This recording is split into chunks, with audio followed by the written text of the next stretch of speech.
Bonsoir à tous. C'est une soirée spéciale que nous vous proposons, dédiée à tous les malades et à ceux qui ont souffert, qui souffrent aujourd'hui de maladies graves.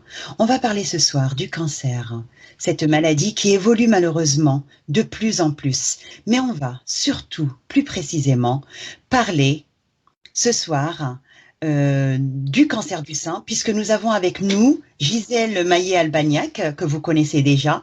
Elle est là pour vous raconter la terrible expérience qu'elle a vécue avec un cancer du sein. Bonsoir Gisèle.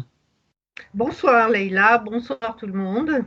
Bonsoir. Le cancer du sein qui touche une femme sur 8, c'est le cancer le plus fréquent chez la femme, mais pris à temps. C'est aussi un cancer que l'on sait soigner.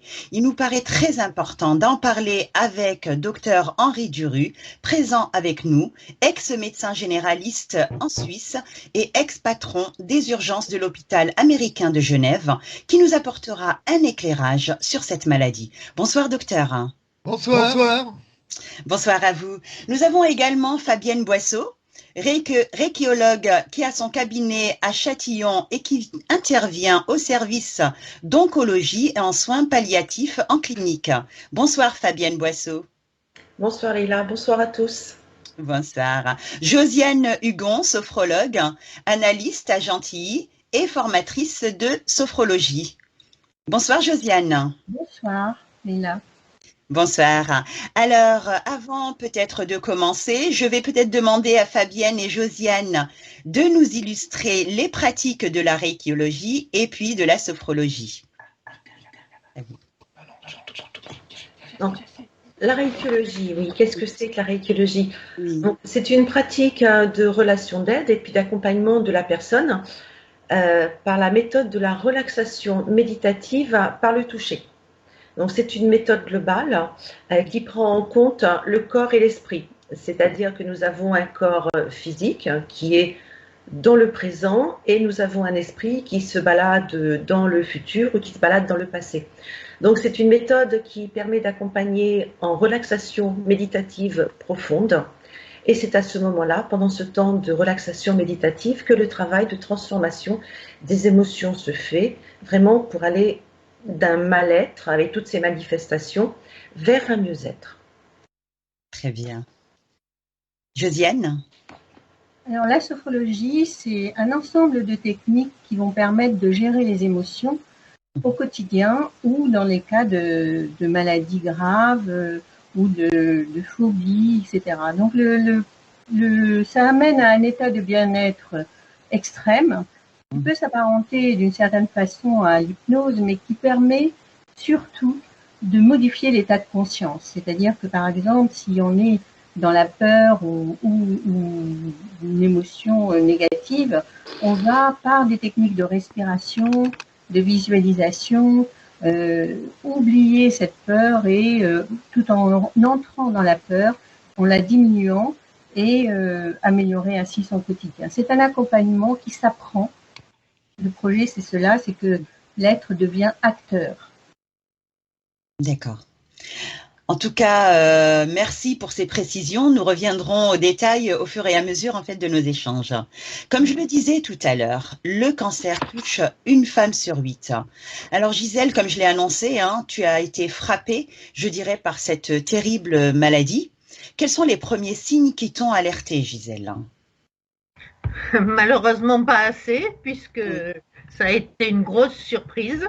J'avais fait des examens, j'avais vu mon gynécologue qui m'a dit par acquis de conscience, on va faire une mammo, une échographie, mais tout va bien.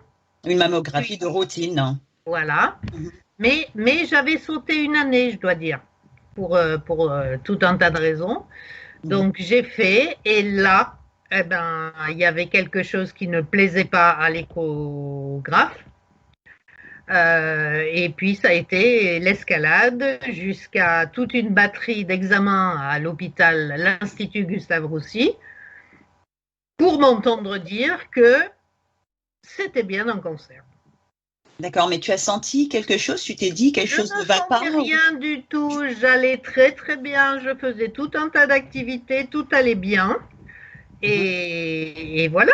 Donc, tout en faisant tes contrôles. Ah oui, oui, oui, je n'ai rien arrêté. Je n'ai rien arrêté. Et c'est la caractéristique de cette maladie, c'est que c'est sournois.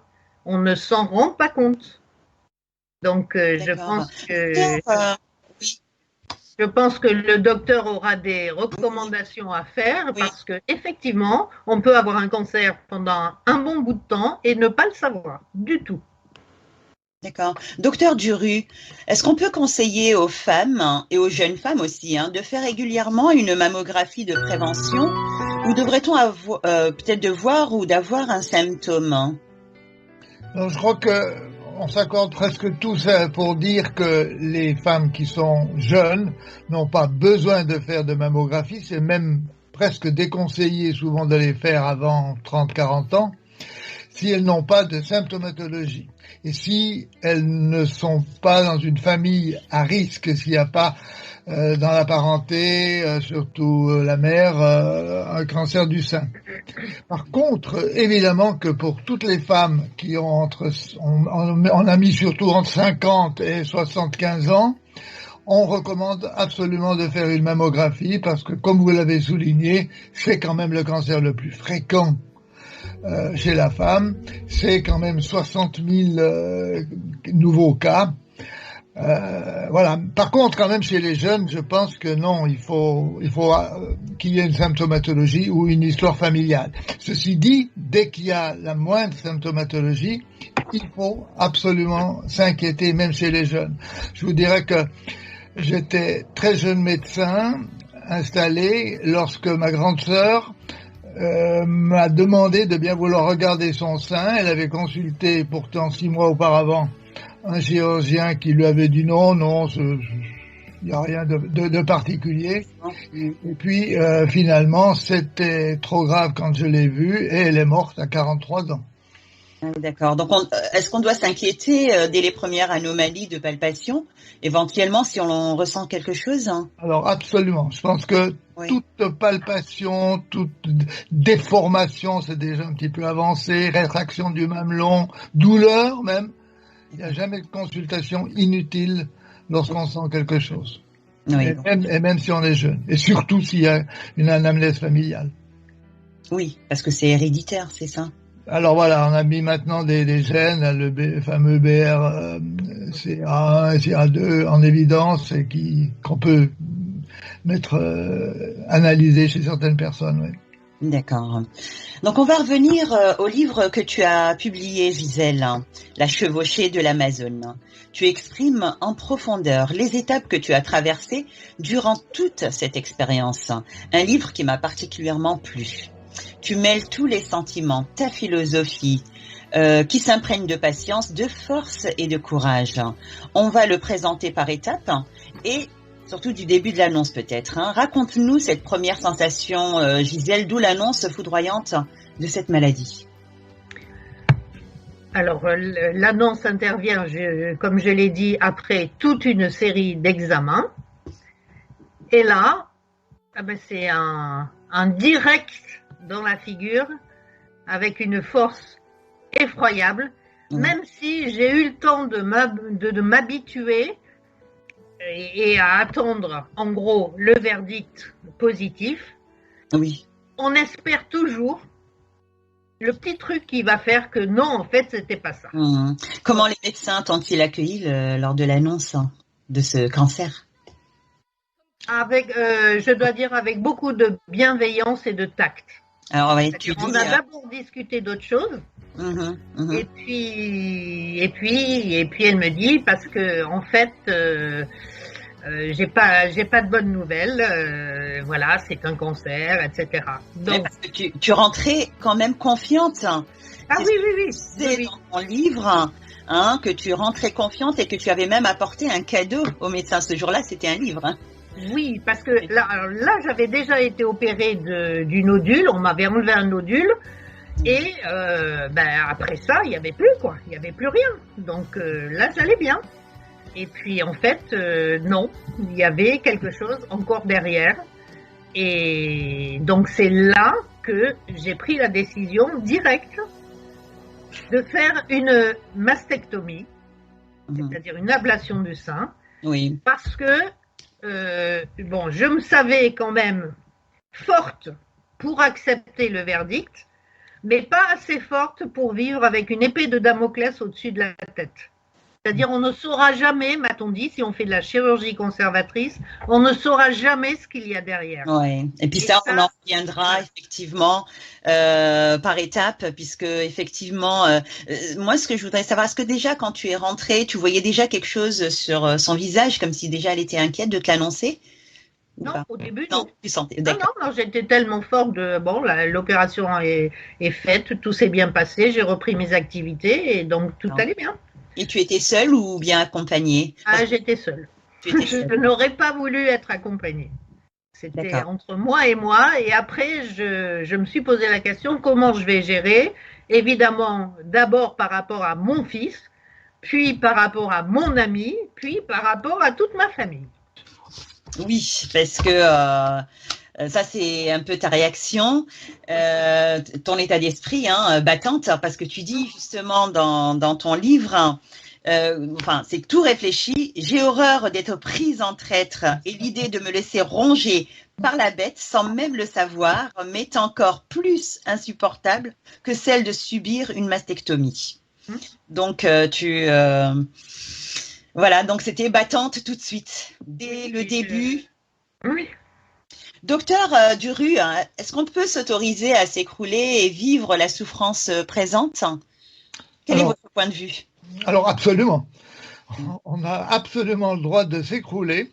Je pense qu'il ne faut jamais lutter contre des réactions spontanées. Dans tous les domaines, je pense à ça. Je pense qu'il faut laisser, vous savez, je m'excuse de venir sur des anecdotes personnelles, mais il n'y a rien d'autre que l'expérience. Comme disait Kant, on ne peut pas réfléchir, avoir une philosophie sans expérience. Alors, je vais raconter cette petite anecdote. Vous savez, quand j'étais que mon professeur de grec me rendait une mauvaise note, je voyais que mon année risquait d'être compromise et que mon avenir aussi, j'avais les larmes au bord des yeux. Le professeur me disait, pleure. Il n'en fallait pas plus. Alors, il n'en fallait pas plus. Les larmes des yeux. Et il me disait, pleure. Tous les héros pleurent. Pendant 3 jours, me dit-il. Mais le troisième jour, il me disait, Achille est parti au combat. Je crois qu'il faut d'abord avoir ses premières réactions. Vous savez, je connaissais peut-être Kubler-Ross qui avait dépeint un tout petit peu les différentes phases par lesquelles passent les personnes à qui on fait une annonce comme ça terrible. Alors elle dit au début il y a le déni, et après il y a cette colère, cette révolte. Et puis après il y a une phase qu'elle décrit de marchandage, etc., de voir comment on peut faire. Et après il y a une dépression souvent. Et après il y a l'acceptation. Et lorsqu'on a fait ces phases, alors on peut partir au combat. Je crois qu'il faut laisser le naturel s'exprimer. Absolument alors. Oui, exactement. Merci pour ces précisions. Comment les soignants déjà chargés des annonces de ces maladies lourdes prennent-ils en charge humainement ce moment délicat? Si je peux Et puis, jusqu'où les soignants aussi peuvent-ils s'engager sur ce terrain de la compassion? Oui. Alors, alors il y a le phénomène de la compassion. Alors, vous savez, on a l'habitude, nous, de distinguer. On a l'habitude de distinguer, nous, entre ce qu'on appelle la sympathie et l'empathie. La sympathie, donc pathie, ça veut dire souffrir, et c'est avec. Il y a sympathiser, c'est souffrir avec la personne, et tandis que empathie, ça veut dire rentrer dans la souffrance de la personne, l'accompagner, la comprendre, l'accompagner. Et c'est clair que un soignant ne doit pas sympathiser parce qu'il va perdre sa force, et le patient attend que justement il soit très fort, donc il peut pas sympathiser. Par contre, il peut avoir beaucoup d'empathie, accompagner et comprendre. Josiane, peut-être pas pour l'annonce de la maladie, mais toi, Josiane, tu te trouves souvent devant des patients très mal dans leur peau suite à les chocs? Absolument. En fait, le plus important, c'est déjà dans un premier temps, si j'avais reçu Gisèle lorsqu'elle a reçu ce choc et cette annonce, la première chose que j'aurais faite, bien sûr, après avoir écouté et manifesté mon empathie, je lui aurais appris à respirer. Parce que lorsque l'on reçoit une mauvaise nouvelle, on a obligatoirement une respiration inversée et apaisée nous permet en fait de respirer de manière sereine, etc. C'est déjà un apaisement. Et pour rejoindre ce que disait le docteur, moi je pense que les larmes c'est indispensable. Les larmes, c'est un peu moi ce que on m'a dit un jour, c'est comme les nuages qui se cognent dans le ciel lorsqu'il y a un orage, il faut absolument que la pluie tombe. Et à ce moment-là, lorsque les larmes sont évacuées, on va beaucoup mieux. En fait, voilà, je commence toujours par la respiration parce que c'est un bien-être exceptionnel. Exactement. Fabienne, il y a tout un travail de méditation et de relaxation qui équilibre le corps, l'énergie et l'esprit. Cette énergie qui disparaît lors d'un choc, qui génère les douleurs, la peur, l'angoisse qui peuvent se rajouter aux symptômes présents. Comment fais-tu pour la réveiller, la stimuler, je dirais peut-être? Alors, effectivement, lorsqu'il y a une situation d'hospitalisation, il y a effectivement une grosse angoisse. Et c'est vraiment autour de ça que je vais travailler. L'angoisse, c'est vraiment une énergie qui est haute, et plus l'angoisse est présente, plus les symptômes, les manifestations de douleur, d'insomnie, etc. vont effectivement se manifester. Donc, voilà, il y a effectivement... pendant la séance, je pose les mains avec un toucher fixe et léger, et moi, pendant ce temps-là, j'ai effectivement ce travail intérieur, et c'est un travail qui se fait par résonance.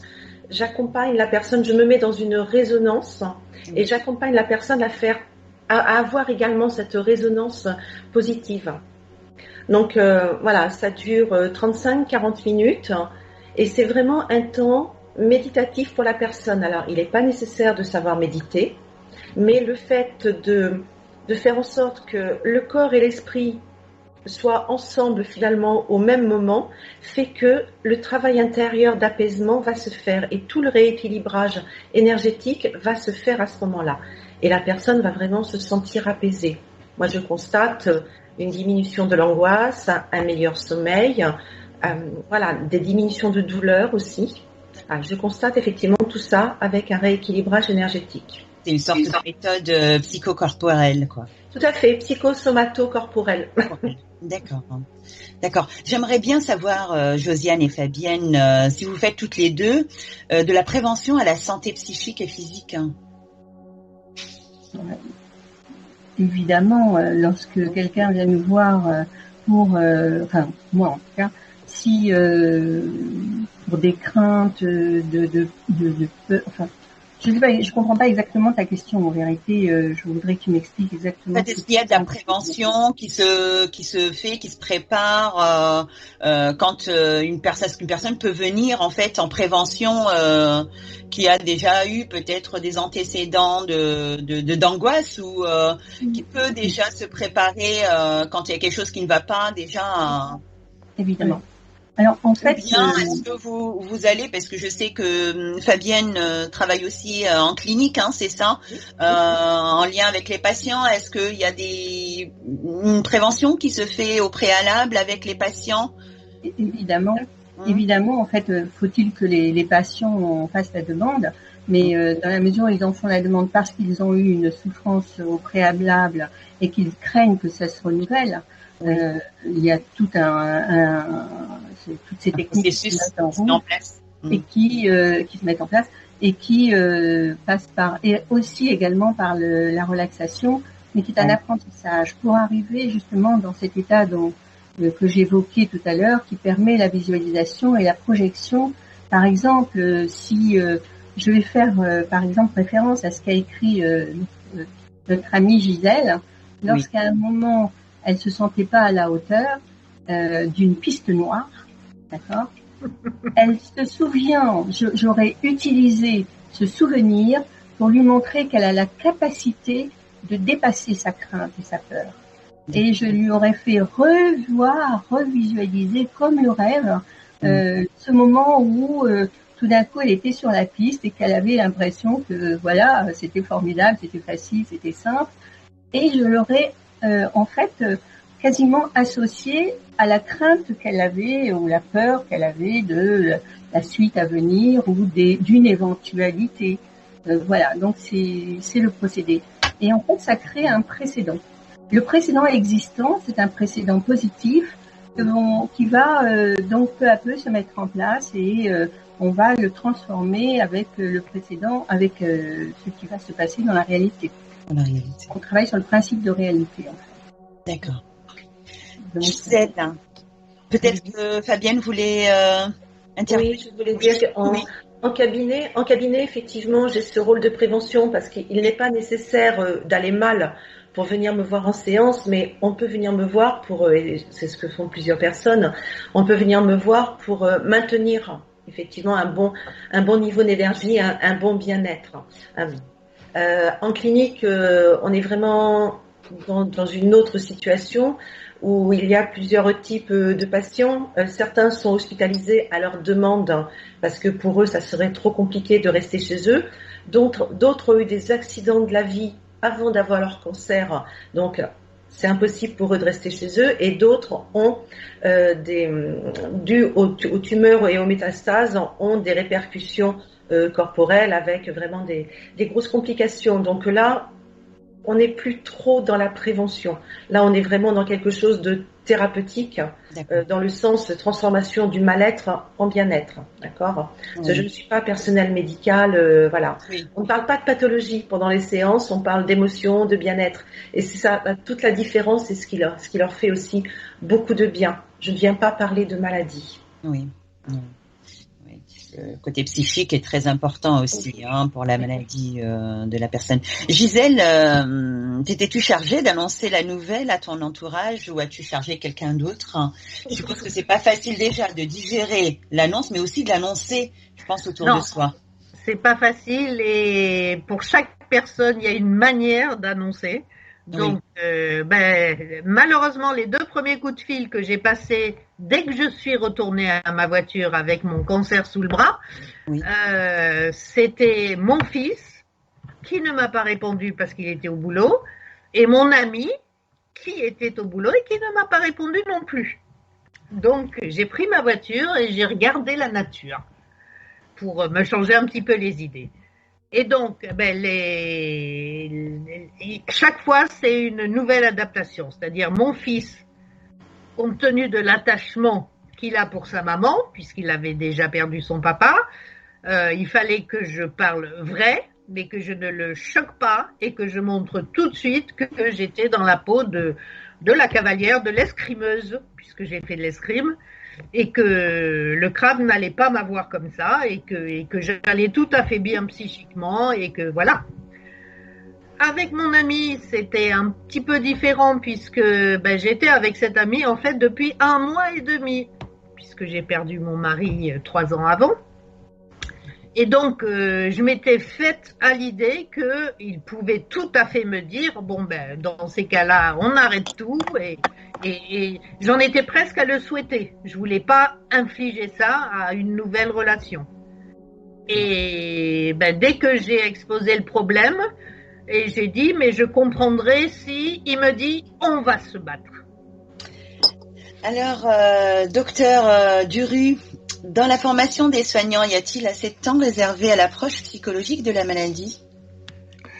Oui, je voudrais d'abord juste revenir sur l'annonce, parce que ce qu'il faut bien se rendre compte dans l'annonce du médecin à la patiente, c'est que toute consultation est une relation entre 2 personnes. Et que dans une relation entre 2 personnes, il y a inévitablement un transfert. Et le médecin qui doit annoncer ne peut pas échapper au fait qu'il se dit « et si c'était moi ?» et de prendre une certaine crainte vis-à-vis de ce cancer. Et donc, c'est à cause de ça, à mon avis, que les annonces sont souvent pas bien faites. à ce moment-là, l'annonce devient quelquefois une fuite, ou bien alors c'est une annonce brutale, très scientifique, froide, ou alors le médecin essaye d'enjoliver trop, hein, ou il fait des annonces partielles. C'est très difficile parce que voilà, le médecin est un être humain comme un autre. Ce que j'ai personnellement appris dans mon expérience, c'est que on doit dire la vérité au patient, la vérité qu'il est en capacité d'entendre. Mais ce que j'ai aussi appris, c'est que finalement, les patients sont beaucoup plus en capacité d'entendre que ce que nous figurons quelquefois, justement parce qu'on a peur nous-mêmes. Alors, quand vous dites, est-ce que la formation médicale est suffisamment bien faite en psychologie? Oui, je pense que les études actuellement mettent vraiment bien l'accent sur la psychologie. Mais vous savez, pour moi, la psychologie qu'on peut enseigner comme ça sur les bancs d'une université, ce sont des techniques. Ça reste des techniques. Et s'il n'y a pas le cœur qui suit, vous pouvez essayer d'employer ces techniques, mais ça va pas marcher.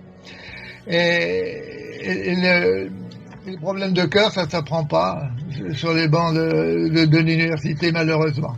Donc je crois que voilà quoi. Oui, très bien. En tout cas, je vous remercie pour ces détails, effectivement. Gisèle, je reviens vers toi. Tu parles ensuite de tes examens à l'Institut Gustave Roussy, hein, c'est là que tu as été suivi. Tu dis dans le livre que tu as été témoin de l'annonce d'une maladie, hein, d'une jeune fille atteinte d'un cancer. Et là, tu te sens triste, tu te dis la vie est injuste. Raconte-nous un petit peu. Oui, parce que moi, j'ai eu mon cancer lorsque j'avais 64 ans et je vois s'effondrer une jeune fille de 17 ans dans les bras de son petit ami. Et là, c'est vrai qu'on a un sentiment d'injustice. Bon, déjà, c'est dur pour nous, mais quand on a 17 ans, qu'on découvre l'amour, qu'on est dans les bras de son petit copain et qu'on apprend, le monde s'écroule. Le monde s'écroule, oui. Déjà, et j'ai même pas eu le temps de me lever pour essayer d'aller parler. Ils sont partis, se sont envolés, quoi. Mais elle était catastrophée.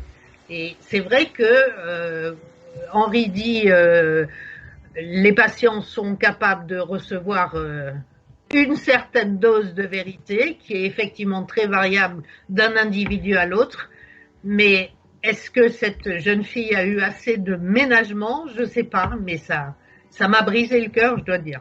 Ça m'a marqué. Docteur Duru, est-ce que les tumeurs sont plus agressifs lorsqu'on est jeune? Et est-ce que justement parce qu'on est jeune, on va peut-être mieux réagir au traitement d'après? Enfin, je vous laisse peut-être détailler la première question. Oui, alors absolument. Les cancers chez les jeunes sont plus à risque. On dit jusqu'à 40% de plus de risque. Mais d'un autre côté, évidemment, la personne est jeune, elle n'a pas de maladie concomitante, elle a tout pour réagir aussi mieux. Mais c'est vrai que ce sont des cancers souvent beaucoup plus virulents. Virulents. D'accord. Et ils réagissent mieux au traitement ou? Alors, ils réagissent en général bien au traitement et ils font moins de complications. Voilà. D'accord. D'accord. Josiane, tu te retrouves avec des jeunes patientes aussi? Alors, en fait, je pense que concernant le cancer du sein, même si physiquement ces jeunes peuvent peut-être réagir mieux, psychologiquement, ils sont beaucoup plus atteints parce qu'il est évident que le cancer du sein, c'est toucher à la féminité. Et si Gisèle nous a démontré qu'elle avait une force énorme, etc., parce que, bon, au même moment, elle a rencontré l'amour, disons-le, quoi. Oui. Mais la plupart des femmes de 30, 35 ans ou 40 ans que j'ai pu rencontrer qui avaient un cancer du sein étaient effondrées parce que c'est les toucher dans leur féminité. C'est la peur de perdre, si elles sont en couple, de perdre ce qui arrive d'ailleurs, faut le savoir, de perdre leur vie de couple, que le mari s'en a, et ce voilà. Donc il faut les rassurer, leur donner cette force que l'on retrouve dans le livre de Gisèle et leur redonner confiance en elles. Surtout. Voilà, et l'acceptation surtout de ce qui leur arrive. Parce que sans acceptation, qui est une d'ailleurs des étapes dont nous a parlé le docteur Durieux, qui est une des étapes du deuil, parce qu'il faut faire le deuil de ce que l'on était auparavant, d'accord ? Oui, c'est exact. Et accepter celle que l'on va devenir. C'est beaucoup plus facile à un âge comme celui qu'a eu Gisèle quand elle a découvert son cancer que à 40 ans ou 30 ans, imaginez. Exactement. Et toi, Fabienne ? Mais les personnes que j'accompagne en cabinet, effectivement, j'en ai deux ou trois personnes de jeunes femmes qui ont 45-50 ans à peu près, qui sont venues pour un cancer du sein. Donc, voilà, effectivement, il y a tout ce travail autour de la féminité, de faire le deuil un petit peu de cette vie que l'on a connue, d'accepter un petit peu tout ça. En clinique, les personnes sont plus âgées, même si c'est à peu près entre 55 et après 90 ans peut-être.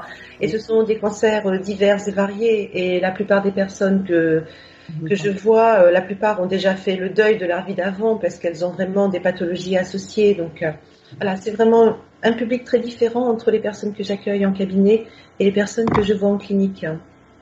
Oui. Je peux rajouter quelque chose ? Oui, bien sûr.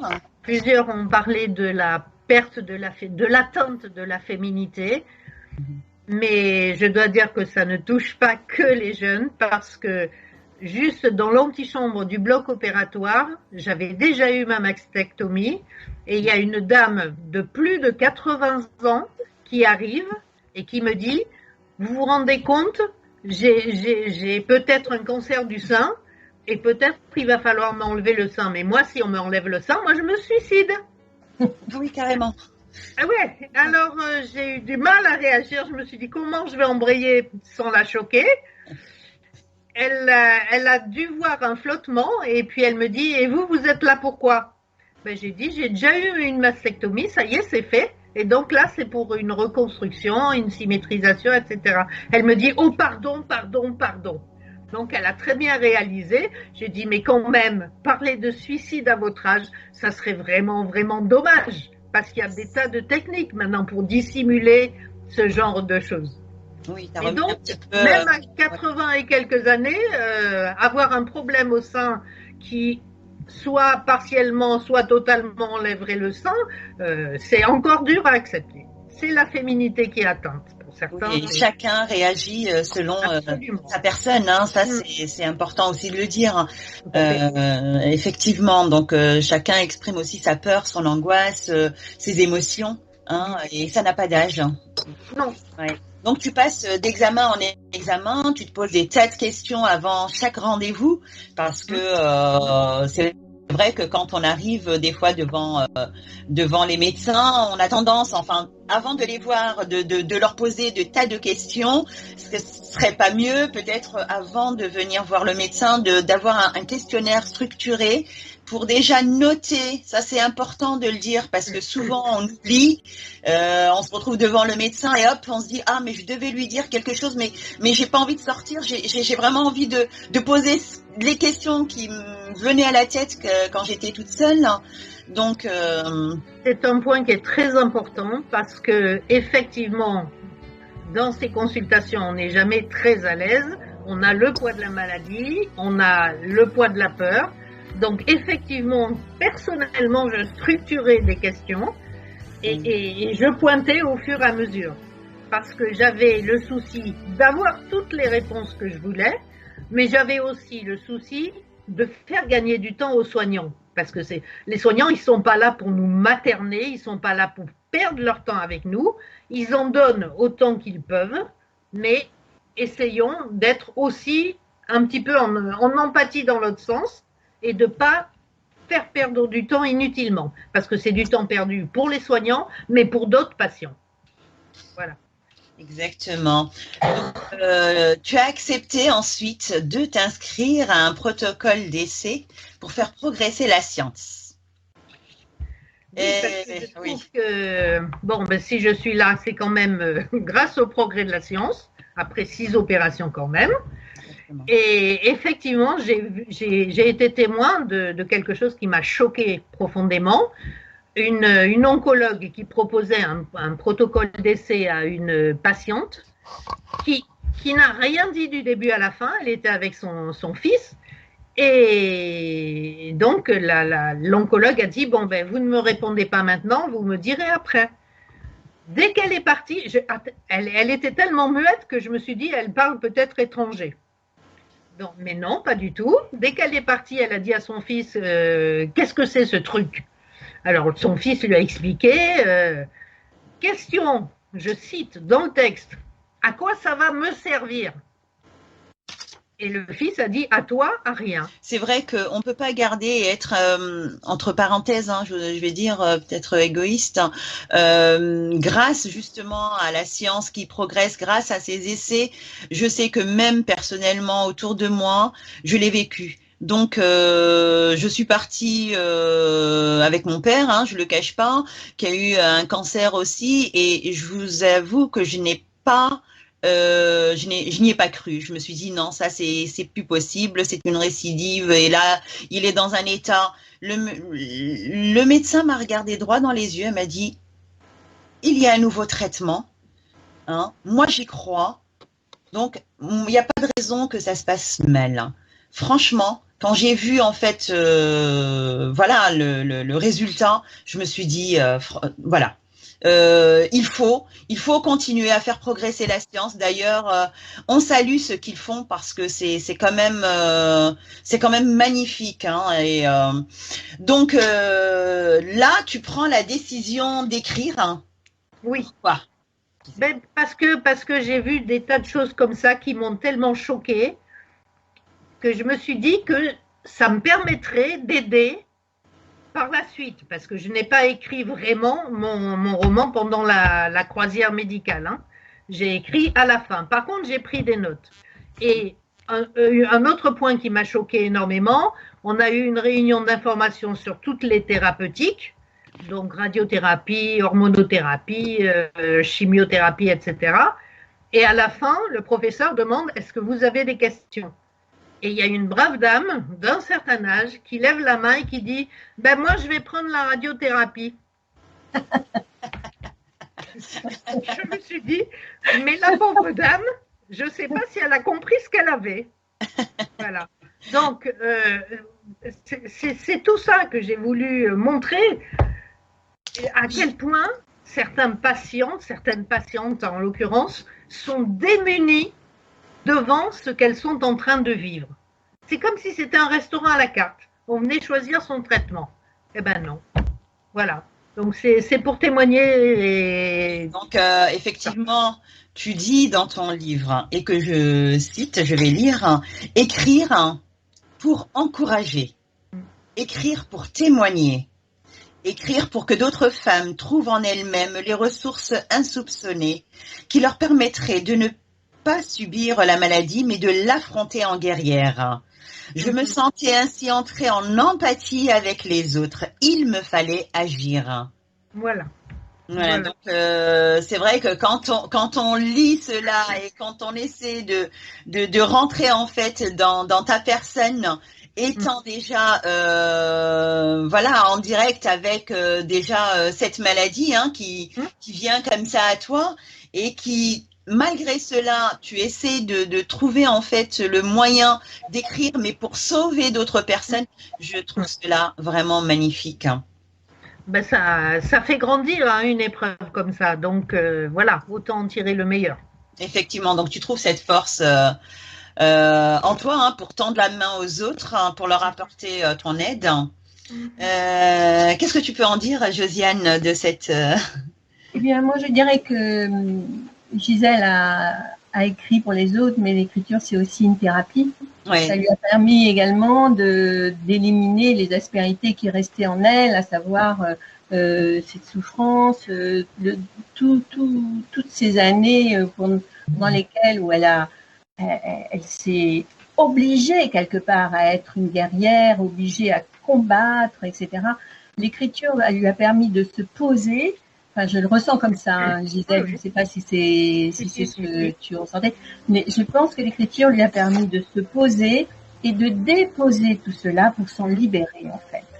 Et puis, en même temps, comme c'est quelqu'un qui est dans l'empathie. Tout à l'heure, je l'entendais dire pratiquement, elle avait envie d'aller secourir cette gamine de 17 ans, ou cette vieille dame lui dire avec respect qu'elle aussi, elle a fait la même chose. Enfin bon, elle est quand même très dans l'écoute et ce serait... je lui dirais que si elle devait choisir une profession, ce serait un bon thérapeute, quoi. Les deux que je visais, les deux professions que je vivais, c'était médecine ou éducation. Et puis, c'est surtout pour des moyens financiers que j'ai pris éducation. Mais j'aurais adoré la médecine. Mais il y en avait déjà un dans la famille. Alors, est-ce qu'on se découvre plus après cette expérience? Donc, tu dis aussi dans ton livre, alors peut-être aussi écrire pour mieux me comprendre moi-même. Je m'étais juré de le faire, ce voyage de moi à moi, de préférence en passant par les autres, mes fidèles soutiens, mais aussi avec ma solitude, puisque la maladie se présentait. Cependant, j'allais aussi permettre à mes congénères de se mettre en chemin pour ce périple non souhaité, mais dans lequel elles avaient à prendre une part essentielle, accéder qualitativement à une vie meilleure pendant le traitement. Tel était le credo que je voulais tenter de partager avec mes sœurs en maladie et en humanité. S'il y a une chose qu'on apprend à travers ce genre d'expérience, c'est effectivement à établir des priorités de vie. Donc, des choses qui peuvent paraître importantes tant que tout va bien, qu'on est en bonne santé, etc., deviennent tellement infimes par rapport à ce qu'on est en train de vivre qu'on a effectivement une autre échelle de priorité. Et l'empathie, effectivement, on la ressent, on se sent très concerné par son propre cas et par les autres. On sait qu'on n'est plus exactement la même, mais je crois que c'est Henri qui l'avait mis quelque part dans sa préface. On n'est plus la même, mais on grandit en sagesse et effectivement, ça contrebalance largement les pertes physiques, d'esthétique, etc. Donc, Fabienne, on retrouve un petit peu cette psychologie, cette confiance en soi aussi au fur et à mesure des séances. Tu vois un petit peu Oui, tout à fait. Je vois ça. Effectivement, les séances permettent de prendre du recul sur la situation, de pouvoir la mettre à distance et de retrouver une confiance en soi et une estime de soi. Ça, c'est vraiment un des axes principaux des séances de réétiologie. Et j'admire Gisèle pour le parcours qu'elle a fait, parce qu'il ne s'agit même pas de courage, parce qu'on ne peut pas parler de courage dans ces situations-là. On est vraiment dans le marche ou crève et il faut y aller et point, quoi. Mais autant elle a su prendre soin d'elle et prendre toute sa place, mais elle a su aussi donner sa place aux autres. Et ça, je trouve que pouvoir penser aux autres quand soi-même, on n'est vraiment pas en super état, moi, je trouve ça extraordinaire. Exactement, je suis tout à fait d'accord.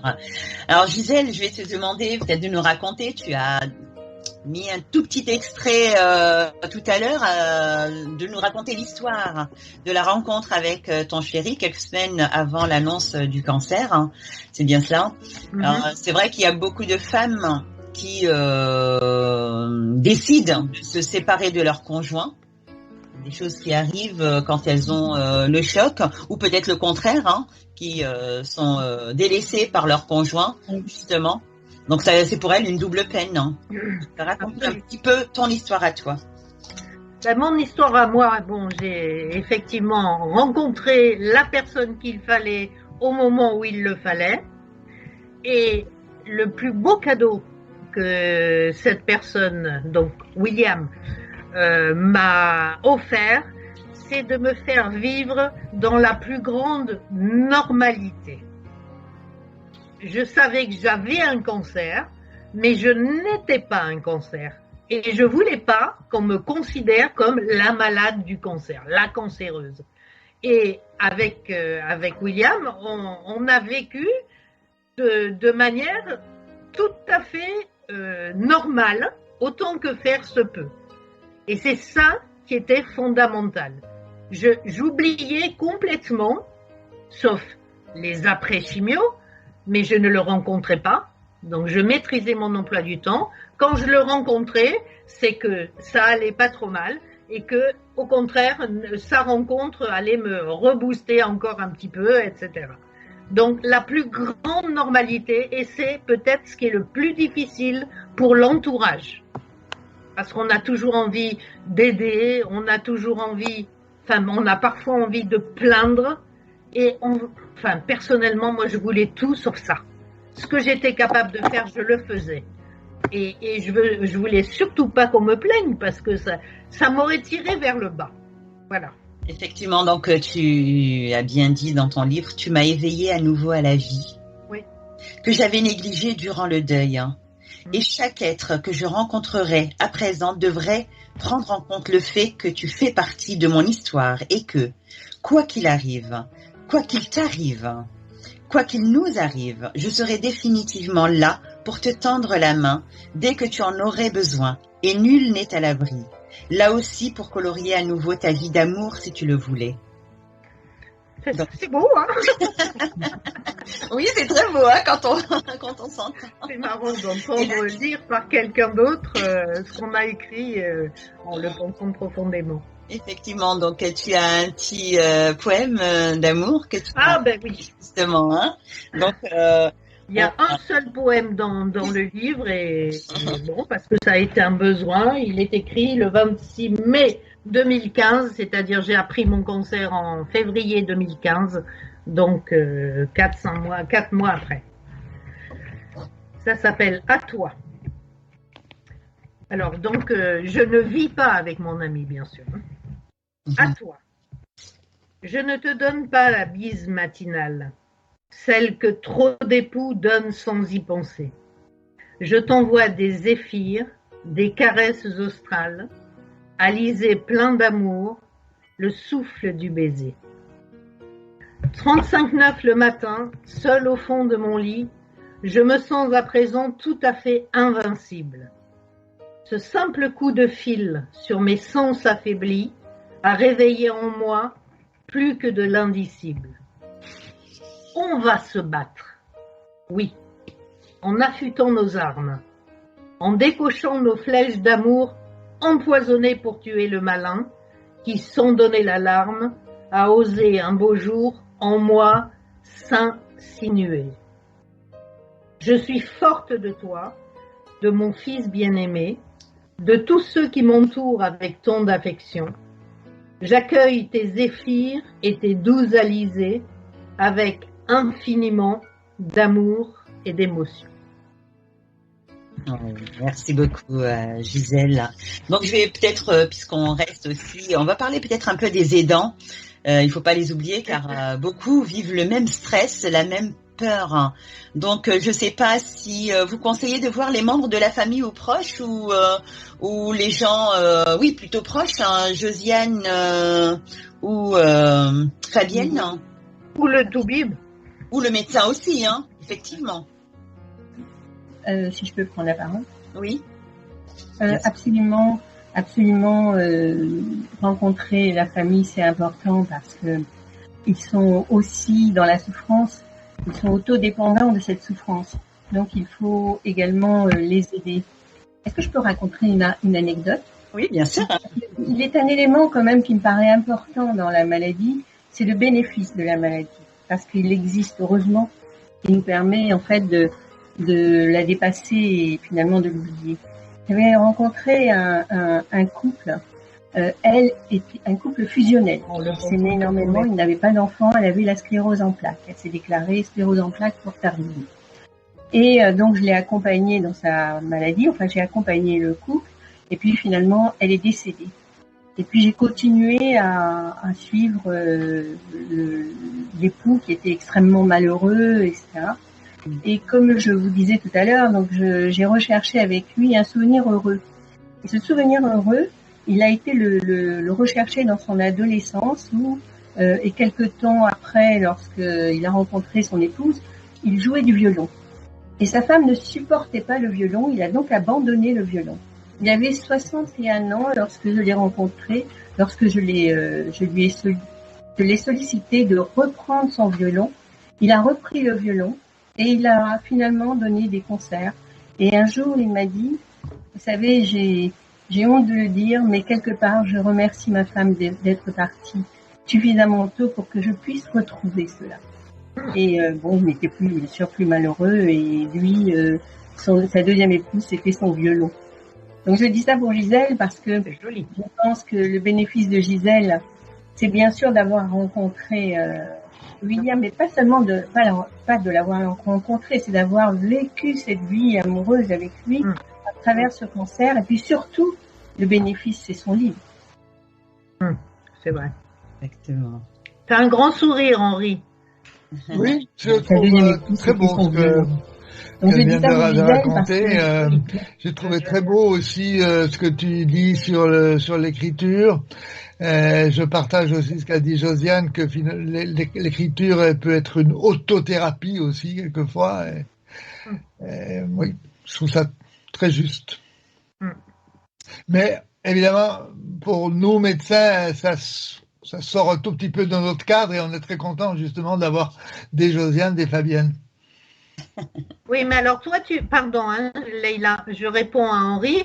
Toi, tu dis ça, et c'est vrai qu'en France, en Suisse, on parle beaucoup de la médecine intégrative, et je dois dire qu'en France, à part les thérapeutiques très médicalisées, on nous incite pas tellement dans les grands hôpitaux à aller vers ces thérapies qui soulagent le corps et l'esprit. Donc, oui, alors moi j'ai pratiqué toute ma vie en Suisse, à part quelques stages à Paris quand j'étais encore étudiant. Mais je pense que ça va venir très, très progressivement. Il y a un mot maintenant en médecine qui devient très important, c'est l'interprofessionnalité. On a enfin compris qu'on a besoin de tout le monde. Et puisque je suis urgentiste, je dois rendre hommage à la Société française d'urgence, qui est la première, qui a fait des congrès où ne parlaient pas seulement entre eux les grands docteurs, mais où on invitait également les infirmières, on invitait les ambulanciers, on invitait les secouristes, parce que on s'était rendu compte que l'urgence c'est une grande chaîne et qu'une chaîne est forte, on peut mesurer la force de la chaîne au maillon le plus faible et que donc il faut qu'aucun maillon soit faible. Et ça maintenant, ça vient progressivement également dans d'autres domaines que l'urgence, mais nous avons inauguré dans ce domaine-là. Et donc on doit s'étendre également à des thérapies plus intégratives, qu'on appelle médecine douce, etc.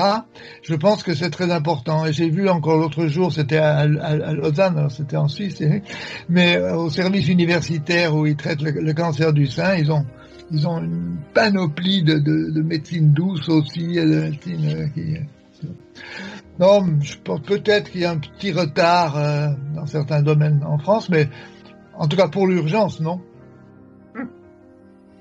Oui.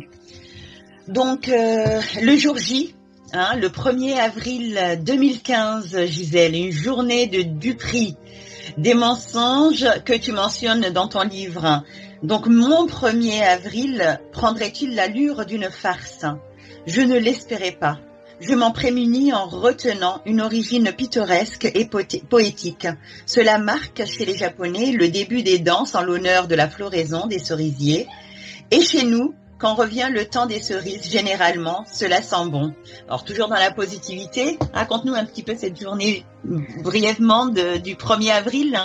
Mais je trouvais des moyens de plaisanter, effectivement. Donc, quand on m'a annoncé que la première opération aurait lieu un 1er avril, je me suis dit, c'est pas possible.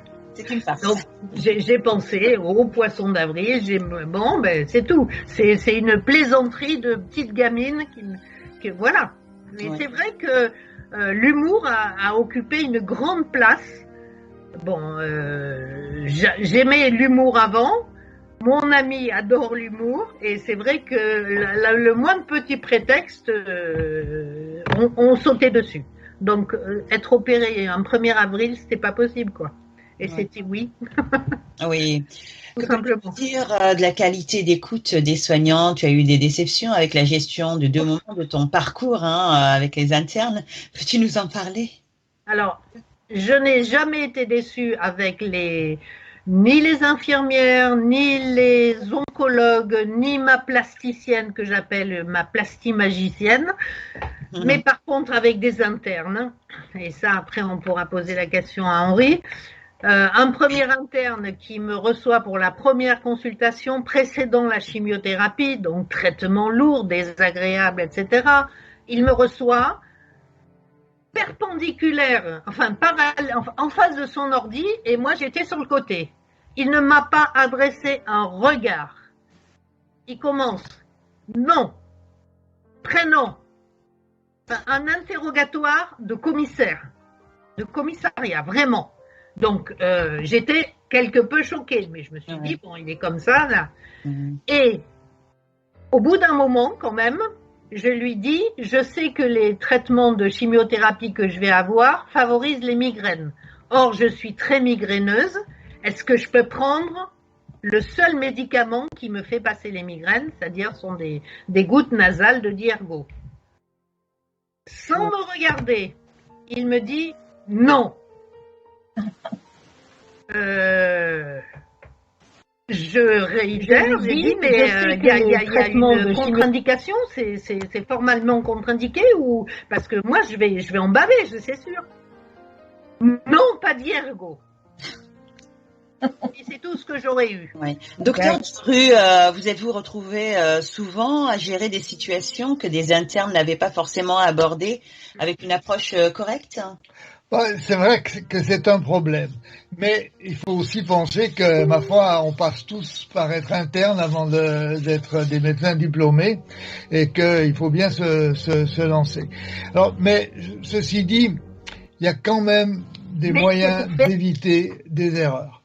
Et, par exemple, moi, je veux dire, dans mon service, de 8 heures du matin à 23 heures le soir, j'avais toujours un médecin senior dont la charge était uniquement de surveiller le travail des internes.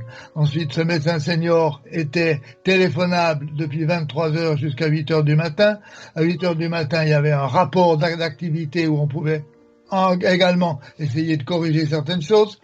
Et ensuite, tous les internes savaient que s'il y avait un cas qui pouvait poser un problème plus grave ou qui n'était pas clair, il devait le remettre dans les 24 heures à la consultation d'un senior.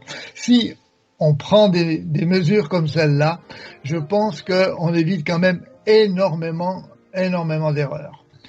Et une infirmière avec un très fort accent des pays de l'Est, c'est comme ça qu'on a pu l'identifier, me demande ce que j'ai, donc je lui dis une douleur énorme, un sein très gonflé, très douloureux, etc. Elle me prend la tension et la température, elle me dit c'est bon. J'ai dit c'est bon quoi? Elle me dit c'est bon, vous pouvez partir. J'ai dit c'est une plaisanterie là. Je rampe pour venir tellement j'ai mal, j'ai un sein énorme, j'ai fait une grosse hémorragie, personne ne sait pourquoi et je m'en vais. Elle me dit, je n'ai aucune raison de vous garder. Le lendemain, j'ai appelé ma plasticienne qui m'a vue en urgence, qui a dû percer tout de suite tellement le sein était gonflé, c'était intenable. Et ça m'a valu 5 jours d'hospitalisation et une réouverture du sein. Donc, comment c'est possible que, en venant en urgence à l'hôpital, il n'y ait personne d'autre qui puisse donner son avis sur un cas comme ça? Oui, exactement. Exactement. Donc là, ensuite tu te fais opérer suite à l'ablation que tu as choisie. Oui, bah Parce oui. que comme tu as dit tout à l'heure, tu as choisi de faire cette mastectomie. Oui, Hein. Docteur, que pensez-vous du choix de Gisèle de la mastectomie, qui n'était pas à ce moment-là inévitable, puisqu'on pouvait encore tenter une chirurgie conservatrice? Le problème du choix est un terrible problème. Parce que si on vous fait choisir comme ça entre deux solutions, c'est que toutes les deux solutions sont valables scientifiquement. Et c'est un gros problème parce que vous avez d'une part un patient qu'on forcerait à choisir, or il est souvent pas en capacité psychique, voire quelquefois intellectuelle de choisir. Et donc très souvent, il vous renvoie dans les cordes en disant « c'est vous qui êtes docteur, c'est vous qui savez ». Et puis, d'autre part, vous avez le médecin, et il y a une pression juridique actuellement très très forte, qui vous dit « vous devez absolument informer complètement et correctement votre patient, lui laisser le libre choix ». Donc on est pris un petit peu entre deux feux. Et c'est vraiment un problème très très très difficile de mettre les gens devant le choix. Je ne sais pas très bien quelle est la meilleure méthode. Je pense qu'après, il faut d'abord prendre le pouls de son patient, voir ce qu'il peut comprendre, etc. Après, au point de vue juridique, actuellement, mais c'est terrible, on est obligé, parce que on peut toujours nous reprocher après, de faire des listes incroyables de complications, de faire signer par le patient, ce qui rend le patient aussi apeuré et craintif encore plus. C'est comme quand vous lisez ce que font toutes les maisons pharmaceutiques quand vous lisez vous vous dites non mais moi je prends pas ce médicament alors hein. Et donc c'est vraiment très difficile. Je pense que dans le cas, Gisèle est quelqu'un qui est déterminé, qui sait ce qu'elle veut, qui comprend, qui est capable de comprendre. Avec elle, c'est relativement plus facile. Elle a fait, je pense, le bon choix, parce que c'est vrai qu'avoir cette épée de Damoclès, et puis ne faire qu'une tumorectomie, et puis revenir si jamais nécessite une radiothérapie, qui est quand même pas tout à fait la thérapie la plus banale. Je pense que c'était un bon choix, mais ça a un coût. Le coût, c'est « et peut-être tout ça pour rien », comme elle écrit dans son livre. « Et peut-être tout ça pour rien », évidemment. Mais voilà. Ça a été quelqu'un aurait pu dire « et ça a été pour rien », puisque lors de la mastectomie, il n'y avait plus aucune cellule anormale. Mais je n'ai pas regretté une once de seconde. Parce que j'aurais pas pu supporter de ne pas le faire. Donc j'en ai voulu à personne, c'est bon, je n'aurai pas de radiothérapie derrière, voilà. Mais effectivement, je conçois que quelqu'un qui soit un petit peu hésitant au niveau du choix finisse par choisir ça et puis s'aperçoit que c'est vraiment pour rien. Mais c'était de la faute de personne. Moi, j'avais demandé la mastectomie. Et il faut être prêt. Et la reconstruction. Et être prêt à une chirurgie réparatrice. Voilà, oui, automatique. Il me semble que ça se fait par étapes aussi. C'est ça. Oui. Ça se fait par étapes. À partir de quand on peut parler de rémission? Oui, alors la rémission, la définition de la rémission, c'est un cancer traité qui ne fait plus de manifestation. D'accord. Voilà, ça c'est ce qu'on appelle la rémission. Maintenant, certains vont jusqu'à parler de guérison, ce qui serait une rémission qui dure vraiment assez longtemps. Alors souvent, dans la plupart des cancers, on met 5 ans. Mais pour le cancer du sein, par exemple, on met 15 ans. D'accord. Ah oui, carrément. Y a-t-il des moments où vous vous retrouvez devant des situations auxquelles vous ne vous attendiez pas? Oui. Oui. Alors malheureusement et heureusement. Je dirais bien sûr malheureusement parce que quelquefois on se trouve dans des situations auxquelles on s'attendait pas parce que la personne fait une complication qu'on n'avait pas prévue, parce que peut-être on n'a pas fait tout à fait le bon traitement. Puis quelquefois je dirais heureusement parce que finalement la nature est souvent assez gentille et arrange les choses, elle corrige même certaines de nos erreurs. Et le plus heureusement que j'aime, c'est lorsque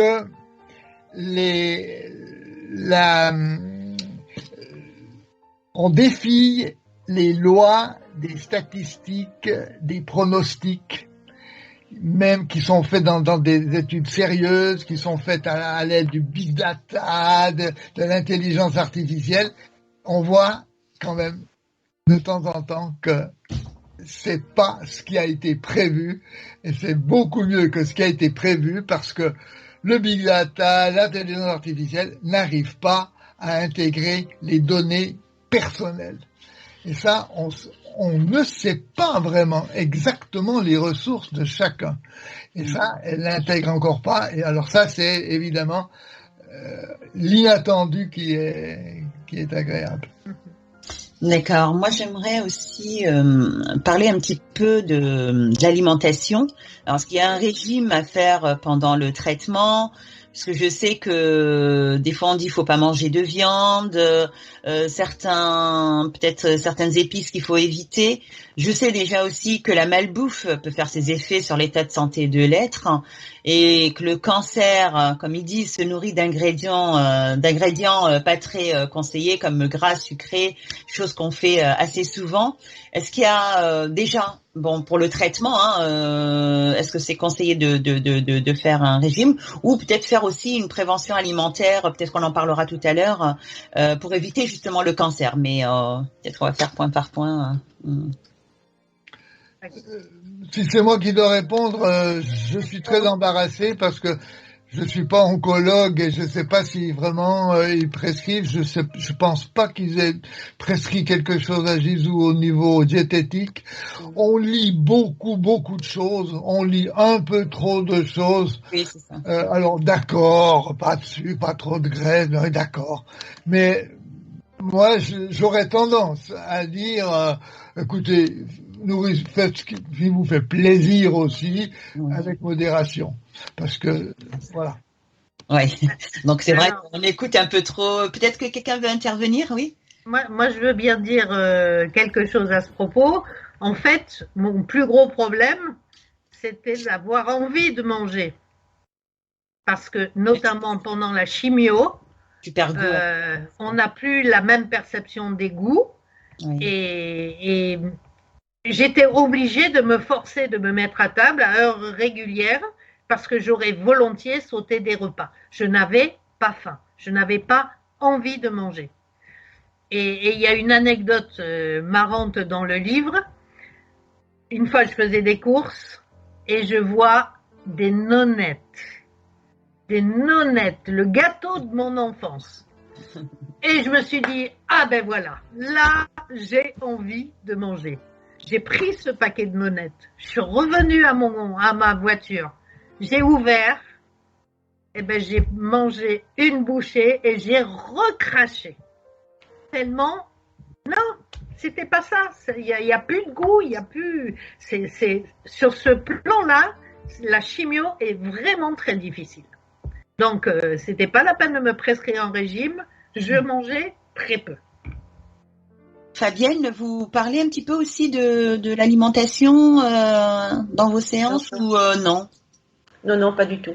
Pas du tout. D'accord. Pas du tout sur ce plan-là. Au niveau de l'accompagnement, je n'ai pas les compétences. Et le sport, peut-être qu'il y a des exercices à faire aussi à la maison ou non? Non. Vraiment tout se fait. Tout se fait, oui. C'est vraiment une pratique de toucher et méditative. Donc, je peux accompagner la personne dans des méditations, dans des exercices de respiration, ce genre de choses, mais autrement, non, pas d'autres pratiques sportives ou alimentaires spécifiques, non. Ouais. Donc, je vais peut-être revenir à Gisèle. J'essaie d'aborder un petit peu, de penser un petit peu à tous les points. Je suppose qu'il y avait beaucoup de douleurs lors d'après l'opération. Penses-tu, puisqu'on parle aussi des soignants, penses-tu qu'on attende des patients qu'ils essaient d'accepter les douleurs et ne pas trop se plaindre? Alors moi, j'ai trouvé justement l'accompagnement intéressant parce que notamment en salle de réveil, dès que j'émergeais, on me demandait comment j'allais et je disais j'ai mal. Ah ben alors on vous refait une injection. C'est-à-dire c'était pas tolérable que le malade puisse avoir mal. Alors que pour moi, bon, j'ai mal, c'est normal, c'est les conséquences de l'opération et j'étais prête à assumer. Mais la douleur, je dois dire, a été très bien prise en charge. D'accord. Qu'en pensez-vous, docteur? Ah ben, je pense que si des médecins ou du personnel infirmier ne supporte pas la plainte, il faut pas faire ce métier, hein, parce que la plainte elle est essentielle pour faire une anamnèse, hein. Ouais. Et puis ensuite, je pense que si quelqu'un, par contre, continue de se plaindre alors qu'on a fait le diagnostic et engagé le traitement, eh ben je pense qu'il faut se reposer des questions. Et moi, dans mon service, j'avais interdit aux médecins d'urgence, lors de la première consultation, de poser un diagnostic d'hystérie ou à consonance psychiatrique de ce genre en première consultation. Parce que c'est trop facile de dire oh oui monsieur. Donc je pense qu'il faut vraiment se méfier et se poser des questions. En tout cas lors de la première consultation. Et puis au niveau de la douleur, je pense qu'alors là on a vraiment changé complètement. Quand j'étais jeune médecin, on acceptait la douleur, l'air de dire que ma foi ben oui c'est normal, ça va avec. Tout juste dans nos pays chrétiens, si c'est pas une manière de gagner le paradis, hein. Donc voilà, je pense que là on a fait absolument un immense progrès et on n'accepte pas la douleur et on calme tout de suite. Et surtout parce que si on laisse la douleur s'engager, on rentre dans un cercle vicieux énorme. Il faut la couper assez vite. Et puis alors ce que je disais toujours aux médecins, si quelqu'un malgré le traitement qu'on fait continue d'avoir mal, il faut peut-être quelquefois, avant de doubler les antalgiques, se poser la question de d'où vient cette douleur quand même. Parce que des fois, on est un petit peu étonné qu'on est parti sur un faux chemin et qu'on est en train de soulager pas au bon endroit ou pas la cause réelle de la douleur. D'accord, donc en tout cas merci. Gisèle, tu as perdu tes cheveux tout de suite lors du traitement de la chimio. Ah ben, dès la première séance, quelques jours après, alors évidemment je guettais hein, parce que c'était annoncé, donc j'avais mentalement accepté, mais j'avais tout prévu. Donc effectivement, dès que j'ai vu pas mal de cheveux sur mon oreiller, je suis allée chez une coiffeuse spécialisée.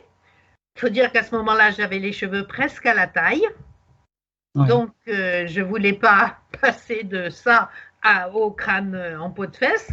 Donc, je suis allée me faire une coupe courte après avoir choisi la perruque que je mettrais. Et donc, la coupe était identique à la perruque. D'accord. Donc, dès que j'ai commencé à avoir des mèches qui me restaient dans la main, je suis allée me faire, après la coupe, hein, je suis allée vraiment me faire raser la tête et j'ai mis la perruque. Et on m'a dit que ça m'allait très bien et que j'avais un très beau look comme ça. Même des gens qui n'ont même pas su que j'avais un cancer. Que j'avais bien fait de me couper les cheveux. C'est très bien. Tu t'es regardé tout de suite dans le miroir parce qu'il y a cet effet de... C'est vrai que... Oui, il y a une anecdote parce que... L'impression en tête quand on se rase les cheveux, est-ce qu'on se regarde tout de suite? Est-ce qu'on le fait en même temps? Est-ce que... Je n'aurais vu aucun inconvénient qu'elle me le fasse face au miroir. Oui. Elle a couvert le miroir d'une serviette noire qui m'a plus impressionné que le miroir. Mais bon, c'était à cause des teintures que les serviettes étaient noires. Et j'ai dit, mais pourquoi vous couvrez le miroir? Je sais que je vais être chauve. Et elle m'a dit, c'est le geste qui n'est pas beau. Donc vous n'avez pas à assumer ça. Je fais ce que j'ai à faire et puis quand vous serez prête, on découvrira le miroir. Donc c'est ce qu'elle a fait. Et elle me dit, vous me dites quand vous êtes prête. J'ai dit, ben on y va, je suis là pour ça.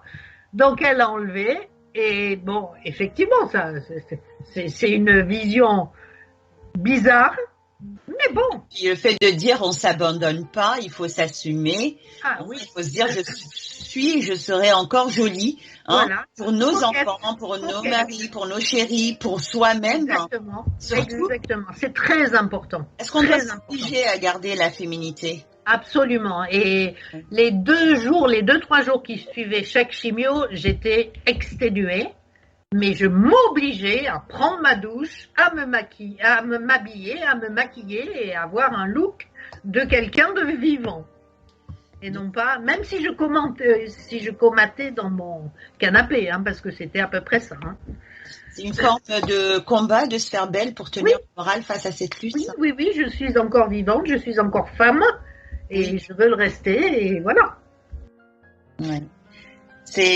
Alors, je sais pas si je sais que là, je suis tombée sur je ne suis pas mes cheveux, que tu as écrit dans le livre. Je ne suis pas cette peau, je ne suis pas tes attentes, non. Je suis l'âme qui vit en moi. Puis arrivent ces terribles paroles leur apportaient un cancer du sein et la chimiothérapie ont eu raison de sa couronne et de sa gloire. Elle avait promis à Dieu que si elle devait survivre, elle apprécierait chaque jour de sa vie. Oui. À la TV nationale, ses yeux étincellent comme des diamants. Et elle est là, aussi chauve qu'une pleine lune qui luit, chantant au monde entier. Hein, Gisèle? Alors, ce n'est pas moi qui ai...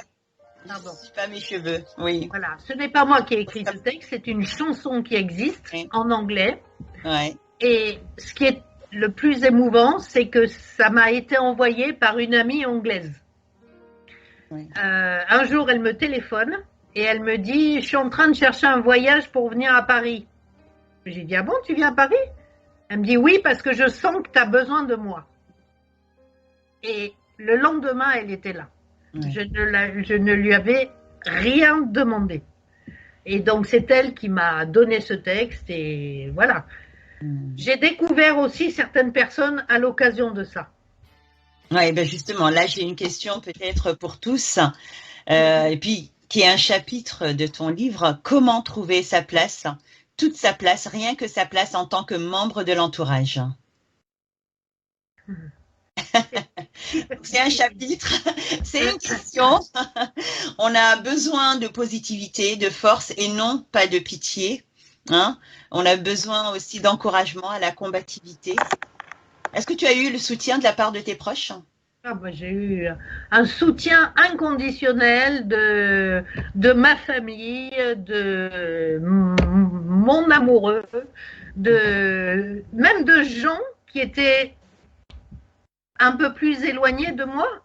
Je les ai aussi découverts à ce moment-là. Mais je crois que, modestement parlant, j'ai aussi laissé aux gens la possibilité de m'approcher. Dans mes associations multiples et variées, il y a plein de gens qui n'ont jamais su que j'avais été malade. Parce que j'avais pas envie d'en parler à longueur de temps. Donc j'étais voilà, comme ça. Mais effectivement, c'est difficile pour le malade aussi d'être accueillant, d'être avenant, de rassurer les gens en leur faisant sentir qu'ils peuvent nous approcher. Mais c'est très difficile aussi pour l'entourage de savoir comment va être reçue une approche, une réflexion, voilà, je pense. Ouais. Est-ce que malgré tout ce soutien, il t'est arrivé de penser à la mort, Gisèle? Je n'ai jamais eu aucune certitude qu'une fois j'allais m'en tirer. Oui. Je n'ai toujours jamais entendu le terme de rémission ni de guérison. Donc, simplement, on m'a dit que j'avais plus besoin du traitement hormonal. Voilà. Donc, inévitablement, quelque part, on y pense. Mais comme c'est sûr que c'est une pensée plutôt plombante, voilà, on continue. J'ai éprouvé le besoin d'en parler dans le livre, mais au travers de 2 amis qui m'étaient très chers et qui ont fait ce que j'aurais fait si j'avais été dans cette position, C'est-à-dire, très sereinement, choisir de rencontrer les amis qu'ils avaient, un par un, pour dire sereinement au revoir. Parce que quand on a la certitude que c'est fini, on peut gérer aussi cette période de vie. Docteur Duru, la force psychique du malade l'aide-t-il à aller mieux au niveau des traitements lourds? Bon, je pense que c'est vraiment évident. Hein. Comme ça a été dit tout à l'heure, hein, on est corps et âme, et donc tout ce qui se passe dans notre corps a des répercussions psychiques, et tout ce qui se passe dans notre psychisme a des manifestations corporelles, hein, jusqu'aux maladies. Donc on peut pas séparer, hein, tout est psychosomatique, si on peut dire. On peut pas séparer. Donc je pense que vraiment l'accompagnement psychologique est important. Maintenant, comment le proposer aux malades? Il faut toujours les inviter. Il faut que ce soit une volonté, bien sûr, du malade. Hein. Elle est importante au début de l'annonce ou pendant les soins lourds, ou selon aussi peut-être le besoin exprimé du patient? Voilà, je pense surtout le besoin, mais je pense que de fait, on en a tous besoin, donc il faut vraiment les inviter à... Et c'est obligatoire ou pas forcément? Non, pas forcément. Pas obligatoire. Non. Comme toujours ce qui est dans le domaine psycho, il faut que ce soit une volonté du patient, sinon ça ne sert à rien. Si tout est imposé psychologiquement. Ouais. Et toi, Gisèle, tu as eu besoin de l'assistante d'un psychologue ou pas? Alors, on me l'a proposé. Je n'estime pas être Wonder Woman, donc j'ai dit, pour l'instant, je n'en éprouve pas le besoin, mais je retiens la proposition. C'est-à-dire, je ne l'ai pas exclue d'emblée. Et il se trouve qu'après, j'en ai pas eu besoin. Par contre, ayant eu à servir de cobaye en réquiologie à Fabienne, je me suis dit a posteriori, parce que c'était pas pendant mon cancer, bien sûr, que c'est vraiment quelque chose que j'aurais pu apprécier juste après les chimios. Parce que c'est effectivement quelque chose qui procure un grand bien-être. Donc j'y suis allée, j'étais bien dans ma peau, donc voilà, je me suis presque endormie tellement j'étais bien. Mais donc c'est effectivement le genre de technique où j'ai pas eu l'occasion de voir ce qu'était la sophrologie, mais je vais peut-être faire une expérience parce que effectivement ce sont des moyens d'être apaisé, de mieux endurer la douleur et d'aller de l'avant. D'accord. Josiane et Fabienne, vous retrouvez-vous souvent avec des patients en réelle détresse? Absolument. Oui. Absolument. Et en fait, ce que je voulais dire, c'est que c'est là où se situe notre place. Parallèlement, bien sûr, à la médecine, sinon sans eux, on pourrait rien faire. Mais c'est justement de redonner confiance à l'être, de lui l'assurer qu'il a des ressources et en même temps de l'apaiser. Et c'est oui, bien sûr que en ce qui me concerne, moi j'ai rencontré énormément de gens qui étaient en détresse absolue, notamment l'histoire du miroir. Le miroir. Mais Gisèle ne s'est pas du tout effondrée, elle était déjà prête, elle avait déjà visualisé, je ne sais pas comment elle a fait, mais c'était extraordinaire, à croire qu'elle avait inconsciemment fait de la sophro. Voilà. Et en fait, il faut accompagner la personne et l'aider à justement se préparer à ça. En fait. Se préparer, parce que autrement c'est l'effondrement, hein, c'est l'effondrement.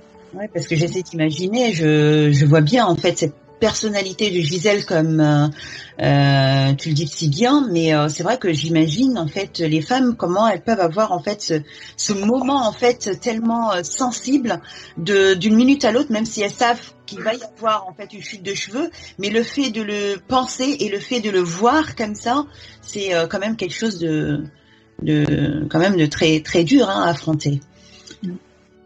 Donc, est-ce qu'on peut utiliser la réikiologie en complément de la sophrologie et vice versa? Parce que ça. Oui, tout à fait. Ce sont deux pratiques qui sont très différentes l'une de l'autre, mais qui peuvent être très complémentaires et elles ont de toute façon le même objectif, vraiment le bien-être, le mieux-être des personnes. Donc oui, tout à fait complémentaires, bien sûr. D'accord. Donc vous voyez quand même le changement des patients au fur et à mesure des séances, hein, Absolument. Oui. Moi, je vois régulièrement en clinique, je vois régulièrement des personnes une fois par semaine qui demandent à me revoir et je vois vraiment ce progrès, le fait que les symptômes diminuent, donc du coup le stress diminue, le sommeil revient, etc. Voilà, je vois vraiment beaucoup de progrès au fur et à mesure. Oui, en tout cas, merci beaucoup pour tous ces détails et toutes ces précisions. Là, je vais peut-être lire un petit peu la préface du livre que j'ai en face de moi. Et que Henri Duru, docteur, a fait. Exactement. Merci pour la complémentarité. J'ai lu ce livre avec les lunettes du médecin, l'esprit du philosophe, mon cœur d'homme et ma passion pour l'enseignement. J'espère que de nombreux médecins et soignants le liront. Il nous incite à réfléchir sur l'art d'exercer notre métier, non pas sur nos performances techniques, mais sur la manière de les réaliser humainement. Comment informer le patient? Comment ne pas sous-estimer sa capacité à connaître la vérité? Comment lui éviter les angoisses de l'attente et du doute? Quel rôle lui attribuer? Celui du patient qui subit, qu'on opère, qu'on traite, qu'on irradie, ou celui d'un acteur de la guérison? Comment partager avec lui les échecs? Comment collaborer avec les autres spécialistes et le personnel soignant? Comment communiquer pour éviter les erreurs de transmission? Le philosophe que je suis a été très sensible en parcourant ces chapitres, en grand problème existentiel que soulève l'auteur, le sens de la vie quand un crabe s'installe dans votre corps et qu'il peut vous mener à la mort. Que faire? Marche ou crève était la devise de sa mère. Gisèle Maillet-Albagnac a choisi la première option. Se battre, mais pas seule. On va se battre, écrit-elle. Ce on est multiple. Patient, soignant, ami, famille, être cher, présent ou disparu. Oui, vivre, mais pas tout à fait comme avant. Peut-être mieux qu'avant. Arrêter cette course folle vers des fins souvent illusoires. Lâcher prise, se connaître soi-même, pleurer, méditer, rêver, découvrir en soi des ressources insoupçonnées. Comment appréhender les réactions de l'autre? Elles sont souvent inadéquates. L'indifférence, l'esquive, la pitié, la sympathie. Peu de personnes exercent l'empathie, cette écoute respectueuse et bienveillante. Donc là, je vais peut-être sauter un petit chapitre et je vais rajouter l'écriture permet d'abord d'exprimer un état d'âme, puis opère comme une sorte d'exorcisme et finalement, par pouvoir magique des mots, fait œuvre de création. Comme le dit Baudelaire, tu m'as donné de la boue et j'en ai fait de l'or. Passer d'un état de souffrance à un état de bonheur, entrer en résilience. Mais dans le monde de l'écriture, Gisèle Maillet-Albagnac est surtout connue comme pédagogue. Elle possède cette fibre de la transmission du savoir, ce besoin de rendre plus compréhensible ce qui paraît compliqué ou mystérieux. La pédagogie, ce n'est pas transmettre une somme de connaissances, mais c'est permettre à l'élève d'en saisir la substantifique moelle, comme le dit Rabelais, ce n'est pas lui inculquer des règles et des préceptes, mais comme on dit en droit, c'est lui donner la possibilité de comprendre l'esprit des lois. Ce n'est pas lui apporter tout ce qui est nécessaire pour cultiver son jardin d'Éden, mais celui fournir la clé pour ouvrir les portes du paradis terrestre, comme l'ont fait nos premiers parents à la fin de l'âge d'or pour les générations futures. Ainsi, en lisant ce livre, les femmes concernées par un cancer du sein vont obtenir des informations et recommandations sur le dépistage, le diagnostic, les différents traitements, les éventuelles complications, les phases de la prise en charge jusqu'aux possibilités de la chirurgie esthétique qui permet une reconstruction quasi ad integrum, mais plus qu'un savoir, elles vont découvrir un savoir-faire et un savoir-être. Donc, je vais, oui, peut-être continuer les dernières phrases, effectivement, pour tous les amoureux de la lecture. C'est tout simplement un roman bien écrit, bien documenté, vivant, touchant, par moments drôles ou surprenants, empli d'anecdotes, de citations, d'humour. C'est un encouragement pour affronter les moments plus difficiles, une incitation à renaître, à aimer autrement. C'est surtout un livre qui vous donne de l'espoir, un hymne à la vie, à l'amour. Merci, docteur. C'est gentil, mais c'est vrai que ça fait drôle d'entendre les autres lire ce qu'on a écrit. Oui. Ouais. En tout cas, merci à vous. Je ne sais pas si vous voulez peut-être rajouter quelque chose. Moi, je vais dire juste une petite chose dont on n'a pas parlé du tout, c'est que le malade a des droits. Il y a une charte des droits des malades dans les hôpitaux. Et s'il y a quelque chose qui ne va pas, au lieu de ruminer, essayez d'en parler avec le personnel soignant, sans agressivité, parce que leur position n'est pas facile. Il faut essayer d'instaurer un dialogue, mais on a le droit de dénoncer les dysfonctionnements. Et il faut que, parce que je lis des tas de choses sur Facebook, oui, on m'a dit ça, on m'a fait ça, etc. Mais qu'est-ce qui a été fait pour que ça n'existe plus? Donc, oser s'adresser aux soignants de façon très respectueuse, mais en disant qu'il y a des choses qui dysfonctionnent. Voilà. Oui, en tout cas, merci. En tout cas, j'ai été extrêmement ravie de vous avoir reçu, docteur Henri Duru, Fabienne Boisseau et Josiane Hugon, pour échanger justement sur le sujet très sensible qui touche une majorité des êtres dans notre société.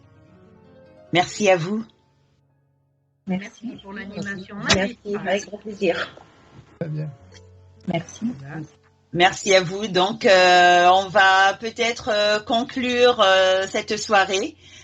Je vais peut-être faire une petite lecture d'un petit écrit que j'ai écrit comme ça, mais il y a même pas une demi-heure. Gisèle. Voilà. Oui, effectivement. Et après, on fera un petit coucou au maître d'œuvre qui est aux manettes techniques. Exactement.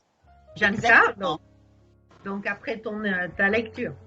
Exactement. Quand cet instant a été pour toi si cruel, quand ta vie est devenue moins belle, toi qui as subi et qui as toujours eu la foi, qui malgré tout a eu confiance en toi.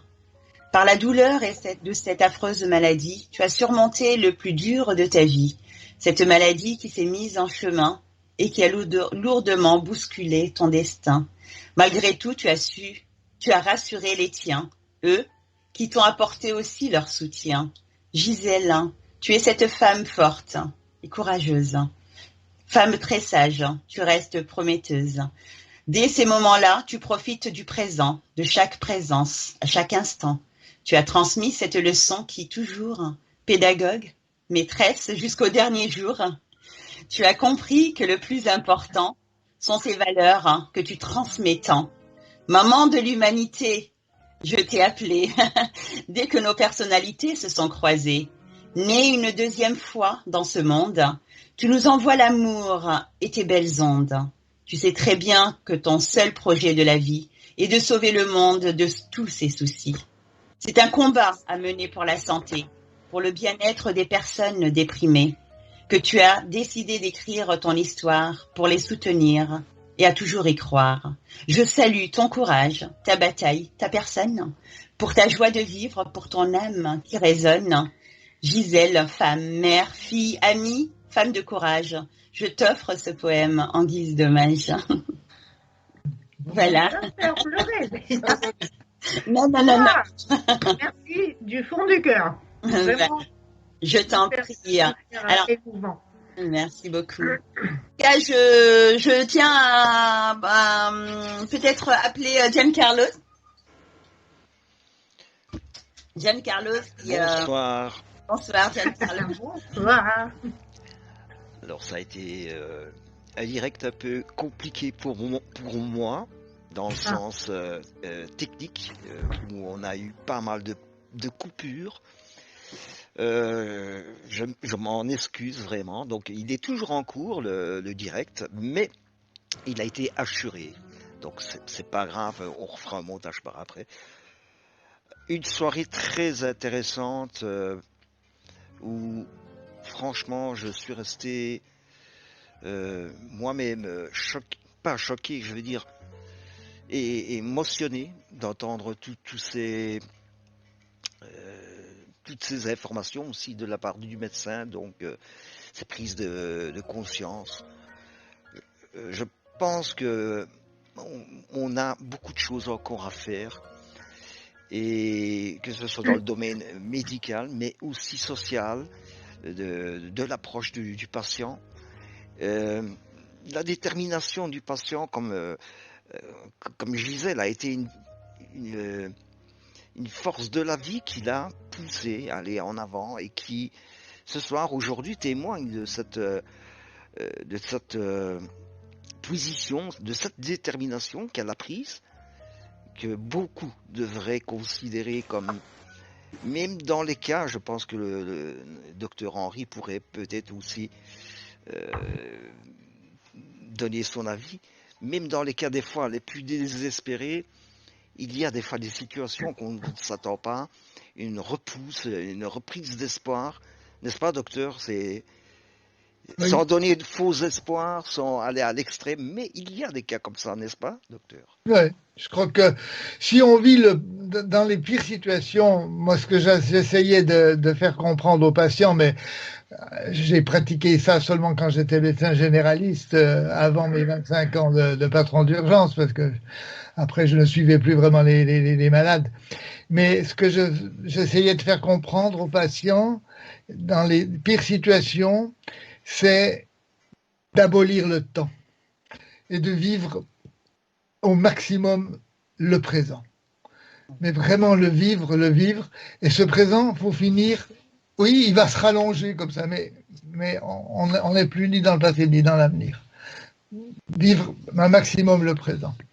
Et le rassurer que je serai là jusqu'au bout. En tout cas, merci à vous tous pour votre présence de ce soir. Je pense que chacun établit un rôle très important en fait pour le bien-être du patient. En tout cas, merci à vous tous. Merci de tout cœur à tout le monde, parce que c'est une œuvre collective qui vient de se dérouler. Et si on a pu apporter quelques gouttes de bonheur aux patientes, mais aux patients aussi, parce qu'il y a des patients atteints du cancer du sein, si on a pu leur apporter quelques gouttes de bonheur, c'est encore une fois grâce à tout le monde. Donc, mille merci à tous. Une bonne soirée à vous tous. Lily, si tu veux conclure peut-être. Voilà, donc bonne soirée à vous tous, et j'espère vous retrouver bientôt pour aussi d'autres sujets. Merci à vous. À tout bientôt. Au revoir. Au revoir. Au revoir. Bye bye.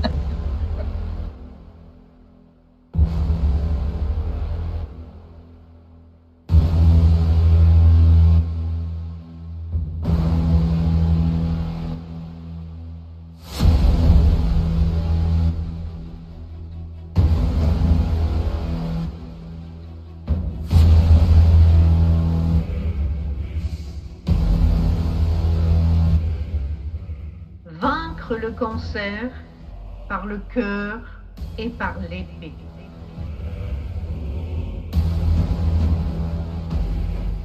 J'écris pour célébrer notre journée mondiale, pour soulager les maux en cette année cruciale de toutes mes consoeurs du passé, du présent et de tous ceux qui vont toucher aux malfaisants. Misérables pouilleux de crabes.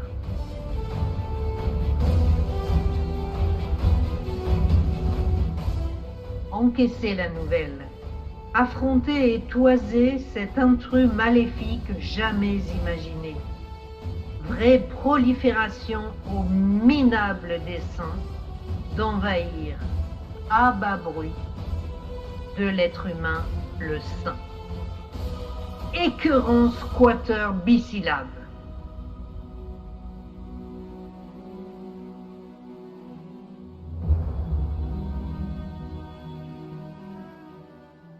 Prévention sacrifiée, c'est toujours pour les autres. Mais le malin est là, ô vous les bons apôtres, celui qui terrifie, qui nous anéantit, celui qui s'insinue, veut vous gâcher la vie. Pauvre minable de carabe. Oh les cœurs, à l'attaque, il ne gagnera pas. Vite, des injections d'amour au creux des bras. Par le soutien, le cœur et la compréhension, le but sera atteint avec résolution. Vaincre l'illusoire nabab.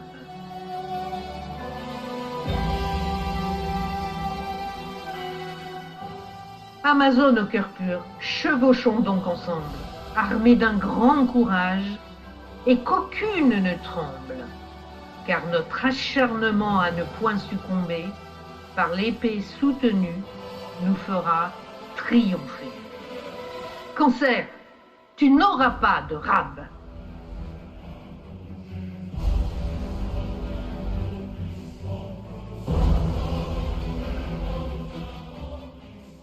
Et si jamais un jour, malgré tout ton courage, malgré les traitements, l'amour de l'entourage, le pouilleux, le galeux reprenait le dessus, de toute ta vaillance, tu n'aurais rien perdu.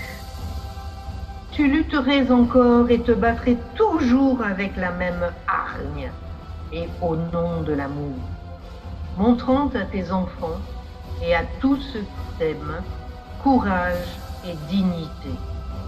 Tu resterais toi-même. Amazone, cœur pur, Clara s'en est allée, ne laissant derrière elle que d'infinis regrets. Mais elle restera dans le cœur et dans l'âme de ceux qui l'ont aimée d'une puissante flamme. Cancer, tu n'auras pas de rab.